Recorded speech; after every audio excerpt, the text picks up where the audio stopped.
नमस्कार दोस्तों, आप सबका स्वागत है हमारे चैनल डिवाइन डायरीज पर। आज हम बात करेंगे अहोई अष्टमी व्रत कथा की, जिसे हर साल माताएं अपने बच्चों की लंबी उम्र और सुख एवं समृद्धि के लिए रखती हैं। हम आपको अपने इस वीडियो के माध्यम से पूरी पूजा विधि, व्रत कथा और व्रत का सही मुहूर्त के बारे में जानकारी देंगे। सबसे पहले हम जानते हैं अहोई अष्टमी का महत्व क्या होता है। अहोई अष्टमी व्रत कार्तिक मास की कृष्ण पक्ष की अष्टमी को मनाया जाता है।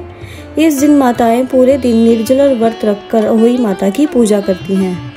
माना जाता है कि अहोई माता की कृपा से संतान की रक्षा होती है और घर में सुख एवं शांति बनी रहती है। इसके बाद आपको पूजा की तैयारियों में क्या क्या करना चाहिए, आइए जानते हैं। सुबह स्नान करने के बाद अहोई माता का व्रत संकल्प ले, जैसे कि मैं अहोई माता की पूजा करूंगी और अपनी संतान की दीर्घायु की कामना करूंगी, ऐसा बोलें।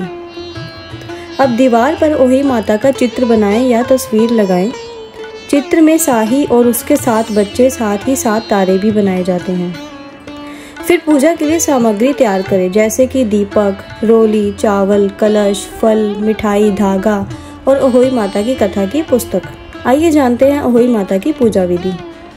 संध्या समय तारे निकलने के बाद पूजा प्रारंभ करें। पहले दीप जलाएं और अहोई माता का ध्यान करें।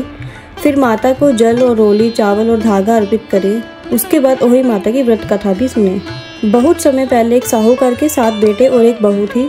एक दिन कार्तिक अष्टमी के दिन वह बहू जंगल में मिट्टी लेने गई। मिट्टी खोदते समय गलती से शाही के बच्चे को फावड़े से चोट लग गई और वह मर गया। बहुत दुखी होकर घर लौट आए। कुछ समय बाद उसके 7 बेटे एक एक करके मर गए और वह स्त्री रोते हुए मंदिर पहुंची और भगवान से प्रार्थना करने लगी। तभी एक आकाशवाणी हुई, तूने कार्तिक अष्टमी को शाही के बच्चे को मारा था, उसी का परिणाम है। यदि तू उसी दिन अहोई माता की पूजा कर प्रायश्चित करेगी तो तुझे संतान सुख अवश्य मिलेगा।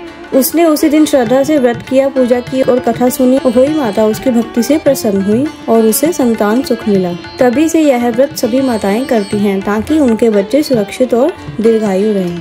इसके बाद जब संध्या के समय तारे निकल आएं, तब अहोई माता की आरती करें। फिर तारे को जल अर्पित करें और अपने बच्चों का स्मरण करें।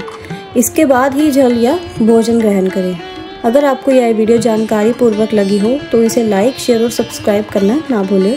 आपको और आपके बच्चों को अहोई अष्टमी की हार्दिक शुभकामनाएं। जय अहोई माता।